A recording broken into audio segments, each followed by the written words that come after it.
the Indiana School of the Sky Science Series.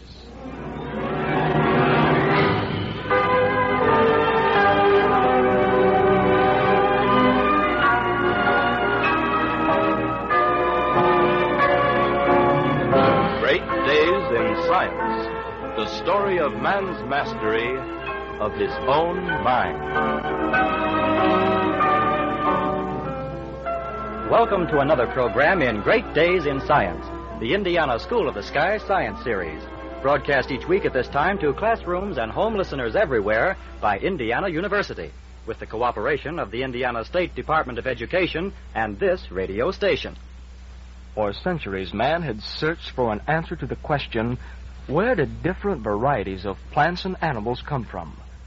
Today, we tell the story of a scientist who found an answer to that question, Charles Darwin.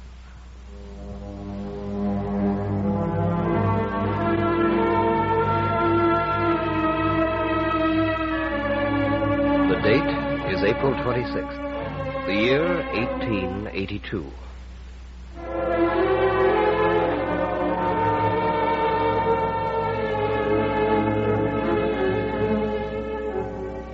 The place? Westminster Abbey in London. Charles Robert Darwin, author of the greatest scientific theory of the 19th century, now lies in state among the other great men of England. Hundreds of people from Europe and America have come here to honor him. The procession is over, and most of the crowd has moved out of the great portal into the sunlight. All but a few. A few friends of Darwin. There's Thomas Huxley and Alfred Russel Wallace, fellow scientists as well as friends of Darwin, and, oh yes, Francis Darwin, son of the great scientist.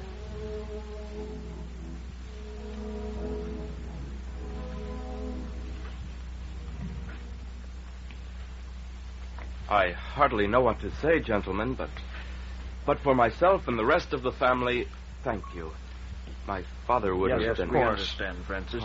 But you must be tired, Mr. Huxley. It has been a long ordeal, Francis. I tell you what, let's stop here in the anteroom. Good idea, Wallace.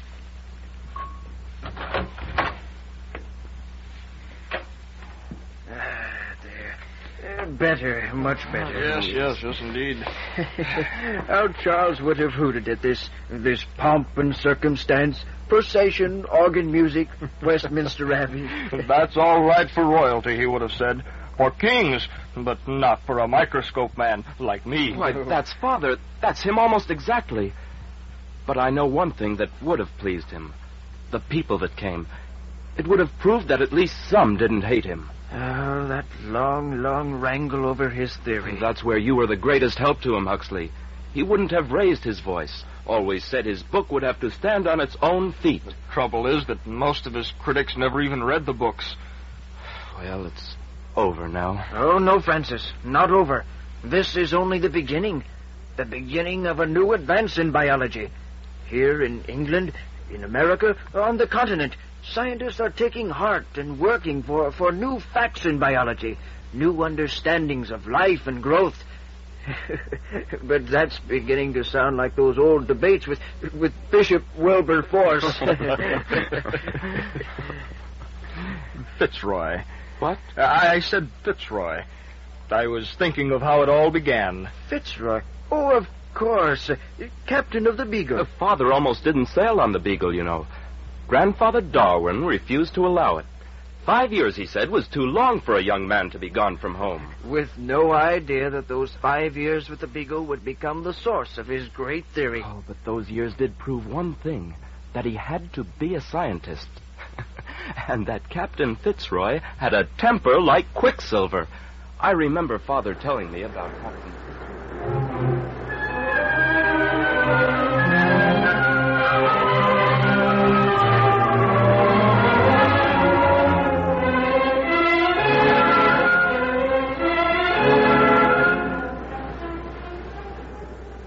Mr. Darwin, as master of this ship and this expedition, I forbid you to trouble the crew with your research. Oh, but Captain Fitzroy, Asking them to catch fish for you, bringing you barnacles and scrapings of coral. I never asked them to neglect their duties. But they do neglect them. And another thing, your notebooks. You can keep them out of my way from now on. They get confused with my papers. Yes, sir. But our quarters are, sir. Our quarters? My quarters, Mr. Darwin. My quarters. Charles, the ship's doctor tells me your digestive trouble's getting no better. No, sir. Well, you gotta rest more. Well, I will, sir, but, there's so much to do, so many specimens to catalog. Oh, let me tell you about something I found. It troubles me. I've got to work on the log. Oh, no, wait, please. All right. I found that animals and plants on the east coast of South America are the same in general as those in the Galapagos Islands, but not exactly the same. There are differences, and it's these differences that trouble me.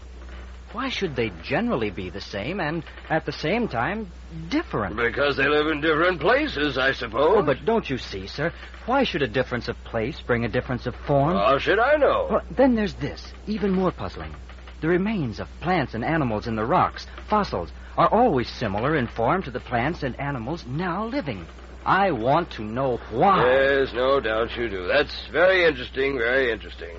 Now, look, you get some rest before your questions flatten you out entirely. Yes, sir. And don't try to turn my crew into a bunch of blasted scientists. Yes, sir. And I'm not joking about this, Darwin. No, sir, I understand, sir.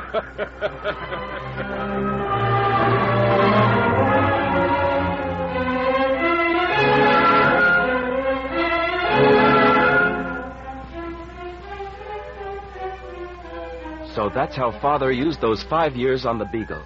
In 1836, he was back home in England. I suppose it was Mother as much as anyone else who kept his strength up and made it possible for him to turn out all that massive work, research problems, books, and several articles for scientific journals. One day, Charles Lyell... Lyell's Discoveries in Geology. Almost as great as your father's in biology. Indeed. Well, Father always said Lyell's work was one of the rocks upon which he based his own work. And Father never forgot the help that Lyell gave him while he was working on the origin of species. It was in 1840 or 41, I believe, that Father was 35 years old then. And Father was saying to Lyell... So, Lyell, you see where my discoveries on the Beagle have led me to this. That all living things have been undergoing change through the long ages of history, and that they are still undergoing change. Yes, Charles, I see all that, but how do you explain the changes? Jean Lamarck, the Frenchman, came to the same conclusions long ago. Well, it's hard to put it briefly, but it comes down to this. Every living thing reproduces itself, but not exactly. There is always some difference in form. Now those forms that are weak or badly adjusted to their surroundings die out. But those that survive tend to pass on to their offspring the forms that make life possible. So, little by little, what was only a small difference becomes the form that is passed on and on from parent to offspring. But what about the differences in those forms? They don't stop, do they? No, of course not. The process goes on and on even now, though our own lifetime are too short for us to notice the differences and the changes. Well, then, Charles, you could argue that all the thousands of different forms in the world today have descended through a long process of change from the same source. Now, that's my point exactly. And I call that process of change natural selection. Natural selection. Charles, you must write this up in a book. I've already begun. And you must prove it, Charles. You know that. Yes, I know, and that's what troubles me. Do I have enough evidence? For 15 years, I've been arranging my findings, gathering more facts from reading, experiments, field work. But is it enough to convince the skeptical ones? I wouldn't know, Charles, but if the idea is ever to be expressed in words, you're the man to do it. I wish I could be sure. Charles, it's time for you to rest now. Oh, yes, Emma. I didn't see you come in. If you know my wife, Lyell, that's in order. You'll excuse us, I know, Mr. Lyell. Certainly. But there'll be no books of any kind if Charles doesn't watch his health. I understand, Mrs. Darwin. I'll see you again, my friends. We can't let our man get sick. Well, good day to you both. Goodbye. It was very nice to you. So Father began to write, still troubled by doubts. It was Mother to whom he turned for comfort. Emma, do you think I'd dare publish my theory? Charles, I've told you. I mean, ever. Will the people ever accept something so foreign, so new to them? There have been revolutions in science before, Charles. If you've uncovered the truth, it's your duty to make it known. Oh, surely they realize that all you're doing is giving them a different interpretation of creation. Your interpretation. Really, this doesn't sound like the scientist talking, Charles. It isn't. It's a man with a responsibility and a conscience. I'm confused, Emma. I don't know what to do. You'll do what you think best. You always have. I shall leave you alone for a while. Thank you. I just want to think. I understand. I'll be in my room if you need me. Confused, doubtful. It wasn't until you sent your paper, Wallace, that he overcame his doubts. How well I remember.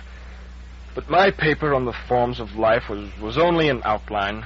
My few observations was nothing compared to the thousands of facts your father had gathered and organized. Oh, but don't you see? Father was pleased. His theory was shared by someone else. Yes, he sent me the manuscript, wanted my opinion. Oh, I remember that well. I met him in the study at Down. Well, what do you think, Thomas?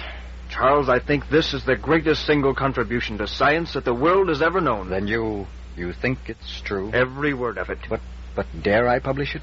Dare I suggest that living things, man included, Huxley, that living things have developed from simpler forms long ago? If there'll be a fight, I have no wish to fight, Thomas. There'll be defenders to fight for you, Charles.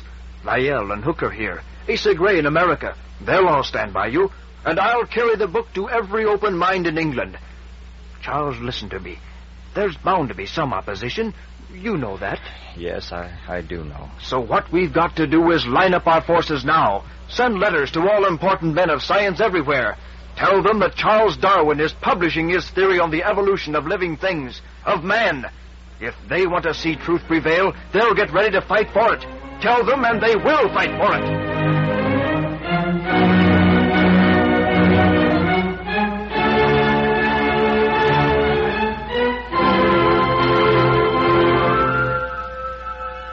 So at last the book was published on November 24th, 1859. The Origin of Species. By means of natural selection. What a storm it raised. And poor Charles, for all his greatness of mind, he couldn't cope with it. And you defended him, Huxley, and you too, Wallace. And what else could we do? Well, you could have turned against him as others did. Like Bishop Wilberforce. Darwin is a raving maniac with the brain of the ape from which he claims to have descended. Wilberforce. In the end, though, Father's theory stood the test. And now it's accepted by serious men of science everywhere. He lies here in Westminster Abbey, among the honored great. Are you rested now, Huxley? Oh, yes, perfectly. Wallace? Ready. Shall we go then? Oh, yes, of course. Let's be on.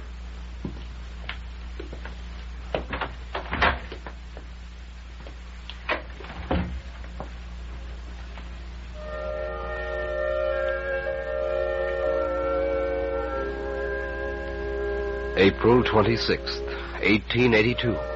Charles Darwin placed in a niche of his own in Westminster Abbey.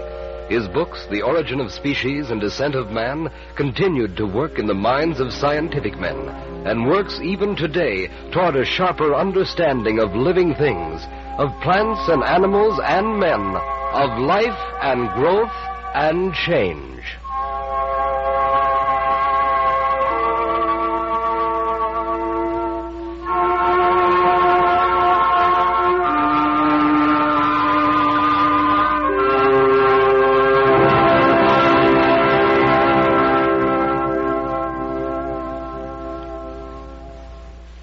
You have been listening to another program from Great Days in Science, the Indiana School of the Sky Science Series. The script was written by George C. Johnson, Director of Educational Radio Programs at Indiana University. In the cast were Bob Bessie, Richard Morgan, Lamar Krask, John Taylor, Charles Veer, Dovey Gleason, and Julius Miller. Sound and music by Jack Mickey. The program was directed by Fred L. Gerber. Next week, scientists follow Newton. This series is produced by the Radio Department of Indiana University and reaches you through the cooperation of the Indiana State Department of Education and this radio station.